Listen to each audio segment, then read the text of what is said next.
जमाना भूल जाओगे। আজ যদি খারাপ ব্যবস্থা থাকতো মুসলমানদের দিকে চোখ রাঙিয়ে তাকাবার সুযোগও তারা পেত না।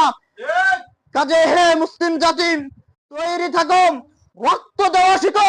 আরে এই রক্তের মধ্য দিয়ে আবার মোহাম্মদ বিন কাসেমের আবির্ভাব ঘটবে, এই রক্তের মধ্য দিয়ে তারেক বিন জিয়াদের আবির্ভাব ঘটবে, এই রক্তের মধ্য দিয়ে সালাউদ্দিন আইয়ুবীর আবির্ভাব ঘটবে। কাজে রক্ত দেওয়ার জন্য প্রস্তুত থাকো, নিজের মায়ের বুক খালি করবার জন্য প্রস্তুত থাকো, ইসলামের জন্য নিজের জীবনকে ফেদা করে দাও। আরে আমার দিনকে বুলন্দ করবার জন্য বুকের তাজ